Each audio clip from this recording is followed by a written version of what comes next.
nanti bab 4 ayat 1 sampai 16 itu silakan Bu Ori. Ya Romo. Lalu bab 4 ayat 17 sampai 26 ayat 26 Pak Alun ya. Oke, Romo. Oke. Nanti saya tidak menunjuk tapi silakan urutannya tadi ya. Baik, mari kita awali pertemuan kita dengan doa. Ini saya mau mempraktekkan seperti yang saya tulis kemarin ya.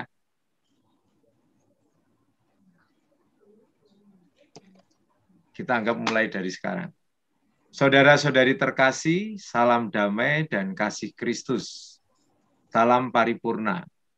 Saat ini kita memasuki hari pertama peziaran kita paripurna dalam membaca kitab suci. Marilah kita awali pertemuan kita dengan doa. Kita hening sejenak. Dalam nama Bapa dan Putra dan Roh Kudus. Amin. Allah Bapa yang Maha Kasih, kami bersyukur atas sabda yang Kau anugerahkan kepada kami. Sadarkanlah kami untuk selalu ingin membaca dan mendengarkan sabda-Mu. Anugerahkanlah kepada kami rahmat ketekunan dan kerendahan hati untuk membuka diri terhadap sabda-Mu. Sehingga Engkau sendirilah yang berbicara kepada kami. Demi Yesus Kristus, Tuhan dan pengantara kami, yang hidup dan berkuasa bersama Dikau, Allah sepanjang segala masa. Amin.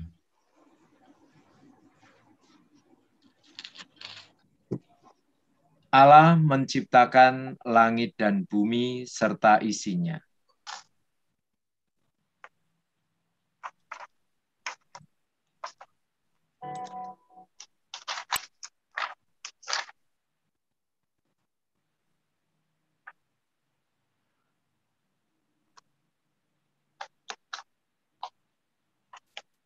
Pada mulanya, Allah menciptakan langit dan bumi.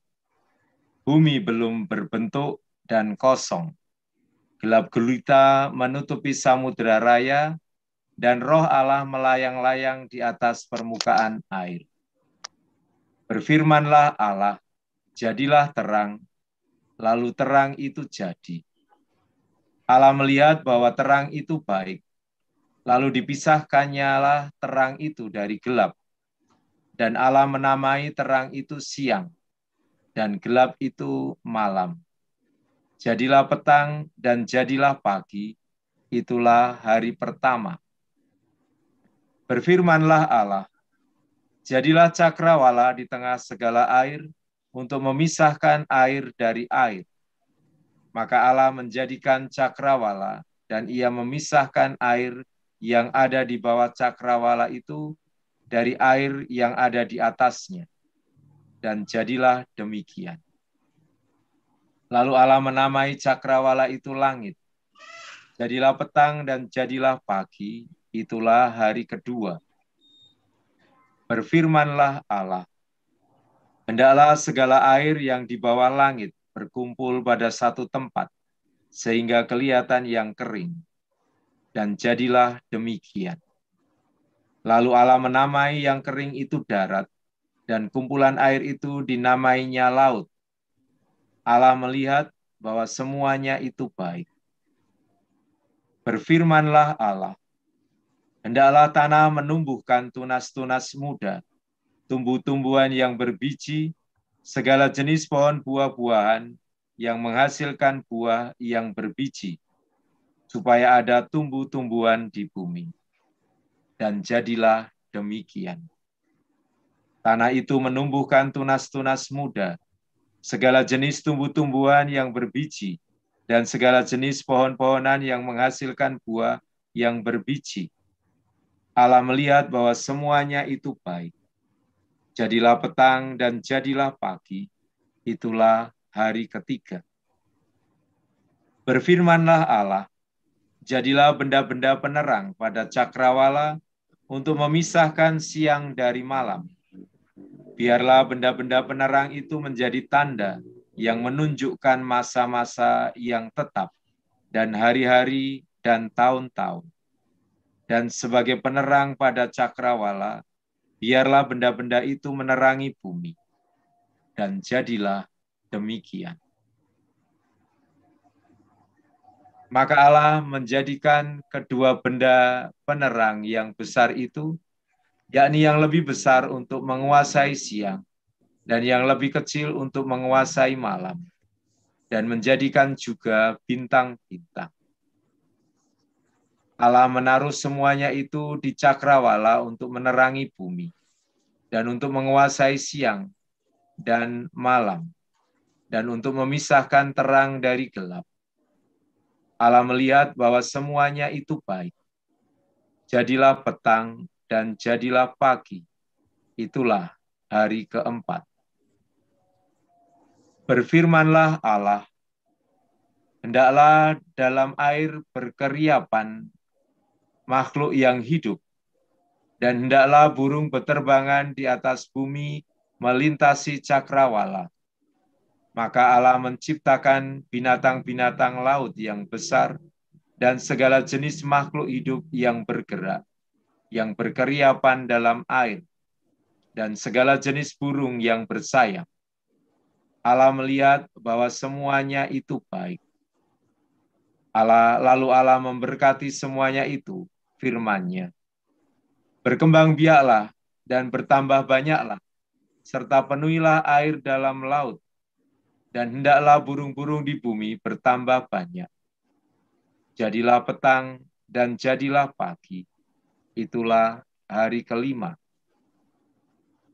Berfirmanlah Allah, hendaklah bumi mengeluarkan segala jenis makhluk yang hidup, ternak dan binatang melata, dan segala jenis binatang liar.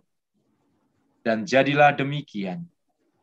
Allah menjadikan segala jenis binatang liar, dan segala jenis ternak, dan segala jenis binatang melata di muka bumi.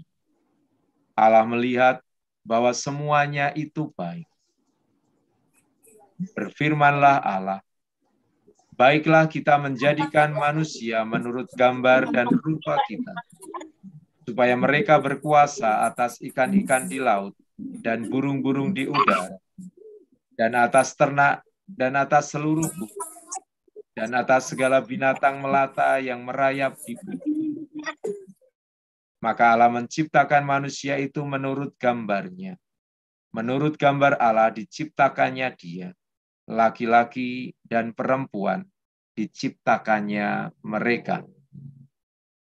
Allah memberkati mereka, lalu Allah berfirman kepada mereka, beranak cuculah dan bertambah banyak, penuhilah bumi dan taklukkanlah itu, berkuasalah atas ikan-ikan di laut dan burung-burung di udara, dan atas segala binatang yang merayap di bumi.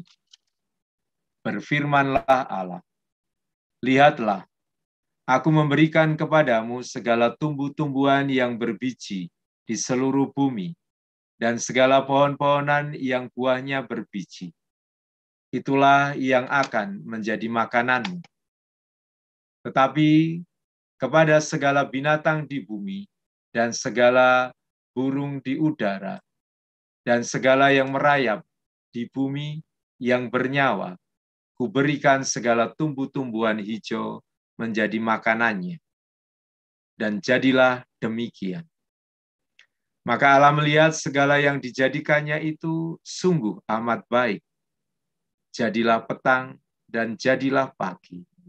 Itulah hari ke-6. Demikianlah diselesaikan langit dan bumi dan segala isinya. Ketika Allah pada hari ke-7 telah menyelesaikan pekerjaan yang dibuatnya itu, berhentilah ia pada hari ke-7 dari segala pekerjaan yang telah dibuatnya itu.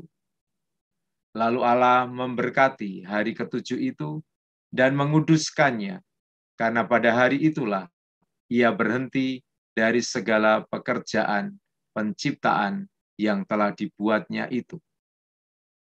Demikianlah riwayat langit dan bumi pada waktu diciptakan. Ketika Tuhan Allah menjadikan bumi dan langit, belum ada semak apapun di bumi, belum timbul tumbuh-tumbuhan apapun di padang. Sebab Tuhan Allah belum menurunkan hujan ke bumi, dan belum ada orang untuk mengusahakan tanah itu. Tetapi ada kabut naik ke atas dari bumi dan membasahi seluruh permukaan bumi itu. Ketika itulah Tuhan Allah membentuk manusia itu dari debu tanah dan menghembuskan nafas hidup ke dalam hidungnya. Demikianlah manusia itu menjadi makhluk yang hidup. Manusia dan Taman Eden. Selanjutnya, Tuhan Allah membuat taman di Eden, di sebelah timur. Disitulah ditempatkannya manusia yang dibentuknya itu. Lalu Tuhan Allah menumbuhkan berbagai-bagai pohon dari bumi yang menarik dan yang baik untuk dimakan buahnya, dan pohon kehidupan di tengah-tengah taman itu, serta pohon pengetahuan tentang yang baik dan yang jahat. Ada suatu sungai mengalir dari Eden untuk membasahi taman itu. Dan dari situ sungai itu terbagi menjadi 4 cabang.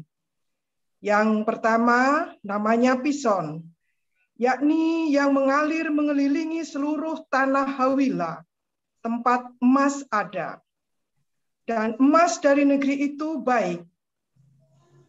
Di sana ada damar bedolah dan batu krisopras. Nama sungai yang kedua ialah Gihon, yakni yang mengalir mengelilingi seluruh tanah Kus. Nama sungai yang ketiga ialah Tigris, yakni yang mengalir di sebelah timur Asyur. Dan sungai yang keempat ialah Efrat. Tuhan Allah mengambil manusia itu dan menempatkannya dalam Taman Eden untuk mengusahakan dan memelihara taman itu. Lalu Tuhan Allah memberi perintah ini kepada manusia. Semua pohon dalam taman ini boleh kau makan buahnya dengan bebas. Tetapi pohon pengetahuan tentang yang baik dan yang jahat itu janganlah kau makan buahnya. Sebab pada hari engkau memakannya, pastilah engkau mati. Tuhan Allah berfirman, tidak baik kalau manusia itu seorang diri saja. Aku akan menjadikan penolong baginya yang sepadan dengan dia. Lalu Tuhan Allah membentuk dari tanah segala binatang hutan dan segala burung di udara. Dibawanyalah semua kepada manusia itu untuk melihat bagaimana ia menamainya. Dan seperti nama yang diberikan manusia itu kepada tiap-tiap makhluk yang hidup, demikianlah nanti nama makhluk itu. Manusia itu memberi nama kepada segala ternak, kepada burung-burung di udara, dan kepada segala binatang hutan. Tetapi baginya sendiri, ia tidak menjumpai penolong yang sepadan dengan dia. Lalu Tuhan Allah membuat manusia itu tidur nyenyak. Ketika ia tidur, Tuhan Allah mengambil salah satu rusuk daripadanya, lalu menutup tempat itu dengan daging. Dan dari rusuk yang diambil Tuhan Allah dari manusia itu, dibangunnyalah seorang perempuan, lalu dibawanya kepada manusia itu. Lalu berkatalah manusia itu, inilah dia, tulang dari tulangku dan daging dari dagingku. Ia akan dinamai perempuan, sebab ia diambil dari laki-laki. Sebab itu, seorang laki-laki akan meninggalkan ayahnya dan ibunya, dan bersatu dengan istrinya, sehingga keduanya menjadi satu daging. Mereka keduanya telanjang, manusia dan istrinya itu, tetapi mereka tidak merasa malu. Manusia jatuh ke dalam dosa. Adapun ular ialah yang paling cerdik dari segala binatang di darat yang dijadikan oleh Tuhan Allah. Ular itu berkata kepada perempuan itu, "Tentulah Allah berfirman, semua pohon dalam taman ini jangan kamu makan buahnya, bukan?" Lalu sahut perempuan itu kepada ular itu, "Buah pohon-pohonan dalam taman ini boleh kami makan. Tetapi tentang buah pohon yang ada di tengah-tengah taman, Allah berfirman, jangan kamu makan ataupun raba buah itu, nanti kamu mati." Tetapi ular itu berkata kepada perempuan itu, "Sekali-kali kamu tidak akan mati. Tetapi Allah mengetahui bahwa pada waktu kamu memakannya, matamu akan terbuka, dan kamu akan menjadi seperti Allah, tahu tentang yang baik dan yang jahat." Perempuan itu melihat bahwa buah pohon itu baik untuk dimakan dan sedap kelihatannya. Lagi pula pohon itu menarik hati karena memberi pengertian. Lalu ia mengambil dari buahnya dan dimakannya, dan diberikannya juga kepada suaminya yang bersama-sama dengan dia, dan suaminya pun memakannya. Maka terbukalah mata mereka berdua, dan mereka tahu bahwa mereka telanjang. Lalu mereka menyemat daun pohon ara dan membuat cawat. Ketika mereka mendengar bunyi langkah Tuhan Allah yang berjalan-jalan dalam taman itu pada waktu hari sejuk, bersembunyilah manusia dan istrinya itu terhadap Tuhan Allah di antara pohon-pohonan dalam taman. Tetapi Tuhan Allah memanggil manusia itu dan berfirman kepadanya, "Di manakah engkau?" Ia menjawab, "Ketika aku mendengar bahwa engkau ada dalam taman ini, aku menjadi takut, karena aku telanjang. Sebab itu aku bersembunyi." Firman-Nya, "Siapakah yang memberitahukan kepadamu bahwa engkau telanjang? Apakah engkau makan dari buah pohon yang kularang engkau makan itu?" Manusia itu menjawab, "Perempuan yang kau tempatkan di sisiku, dialah yang memberi dari buah pohon itu kepadaku, maka kumakan." Kemudian berfirmanlah Tuhan Allah kepada perempuan itu, "Apakah yang telah kau perbuat ini?" Jawab perempuan itu, "Ular itu yang memperdayakan aku, maka kumakan." Lalu berfirmanlah Tuhan Allah kepada ular itu, "Karena engkau berbuat demikian, terkutuklah engkau di antara segala ternak dan di antara segala binatang hutan. Dengan perutmu lah engkau akan menjalar, dan debu tanahlah akan kau makan seumur hidupmu. Aku akan mengadakan permusuhan antara engkau dan perempuan ini, antara keturunanmu dan keturunannya. Keturunannya akan meremukkan kepalamu, dan engkau akan meremukkan tumitnya." Firman-Nya kepada perempuan itu, "Susah payahmu waktu mengandung akan kubuat sangat banyak. Dengan kesakitan engkau akan melahirkan anakmu, namun engkau akan birahi kepada suamimu, dan ia akan berkuasa atasmu." Lalu firman-Nya kepada manusia itu, "Karena engkau mendengarkan perkataan istrimu dan memakan dari buah pohon yang telah kuperintahkan kepadamu, jangan makan daripadanya, maka terkutuklah tanah karena engkau. Dengan bersusah payah engkau akan mencari rezekimu dari tanah seumur hidupmu. Semak duri dan rumput duri yang akan dihasilkannya bagimu, dan tumbuh-tumbuhan di padang akan menjadi makananmu. Dengan berpeluh, engkau akan mencari makananmu sampai engkau kembali lagi menjadi tanah. Karena dari situlah engkau diambil, sebab engkau debu dan engkau akan kembali menjadi debu. Manusia itu memberi nama Hawa kepada istrinya, sebab dialah yang menjadi ibu yang hidup. Dan Tuhan Allah membuat pakaian dari kulit binatang untuk manusia dan untuk istrinya itu, lalu mengenakannya kepada mereka.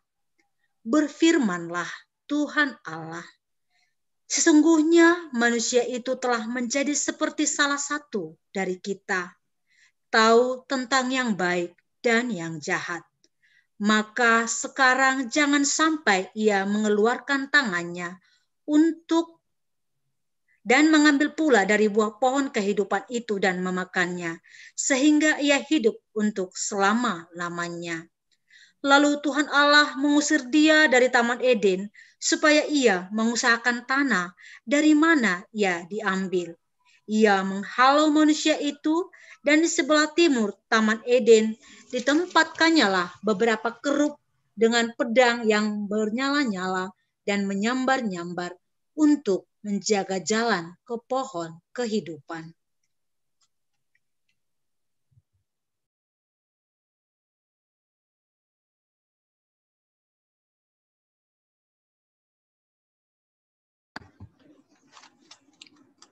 Kain dan Habel. Kemudian manusia itu bersetubuh dengan Hawa, istrinya, dan mengandunglah perempuan itu, lalu melahirkan Kain. Maka kata perempuan itu, aku telah mendapat seorang anak laki-laki dengan pertolongan Tuhan. Selanjutnya dilahirkannyalah Habel, adik Kain, dan Habel menjadi gembala kambing domba. Kain menjadi petani.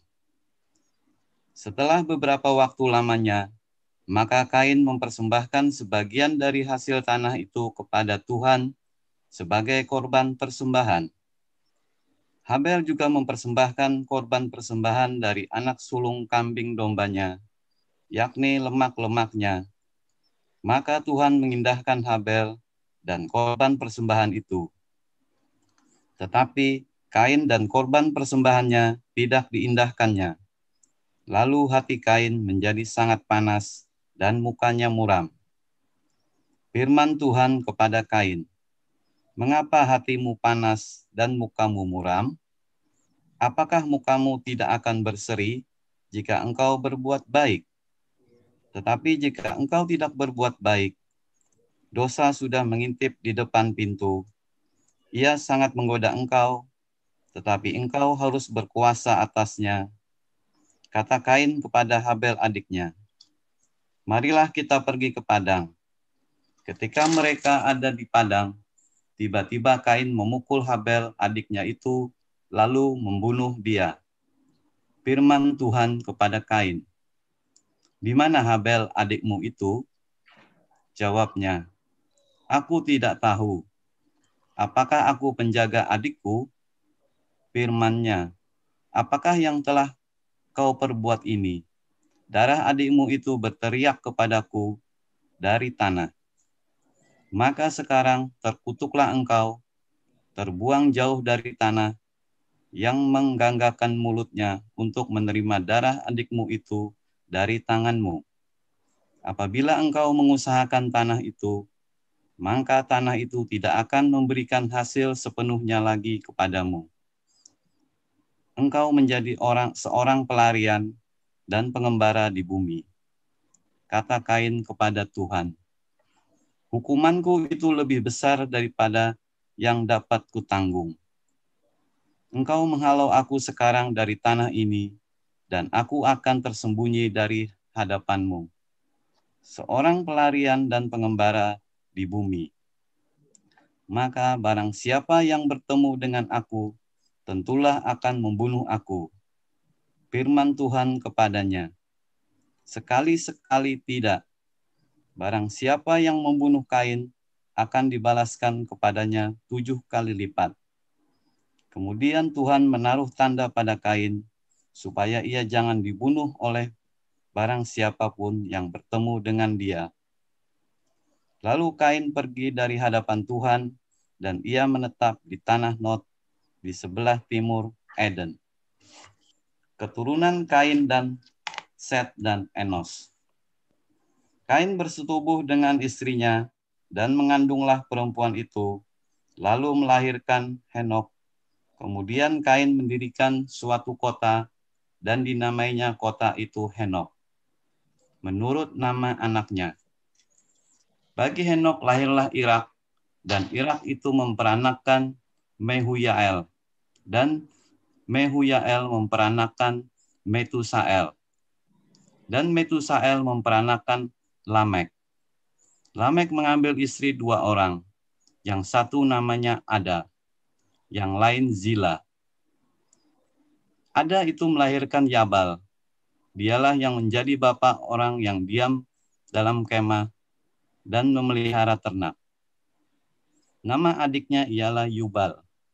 Dialah yang menjadi bapa semua orang yang memainkan kecapi dan suling. Zila juga melahirkan anak, yakni Tubal Kain, bapa semua tukang tembaga dan tukang besi. Adik perempuan Tubal Kain ialah Naama.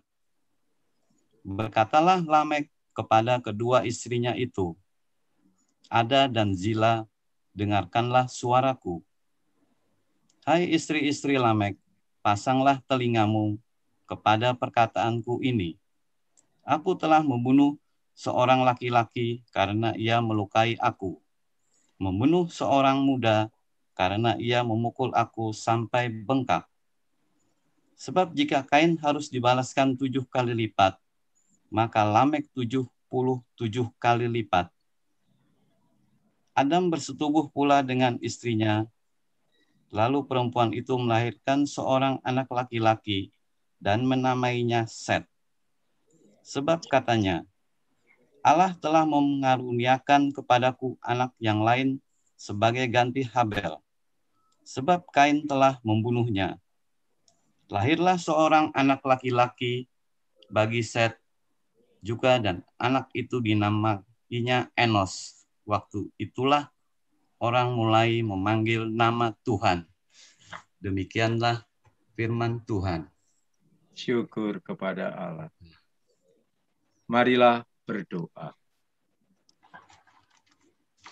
Allah Bapa yang Maha Pengasih, kami bersyukur dan berterima kasih kepadamu atas sabda yang telah kau berikan kepada kami. Semoga sabdamu menjadi cahaya dalam hidup kami dan penuntun dalam perjalanan kami sebagai pengikut Yesus Kristus, Tuhan dan pengantara kami. Amin. Tuhan bersamamu dan bersama rohmu. Semoga kita semua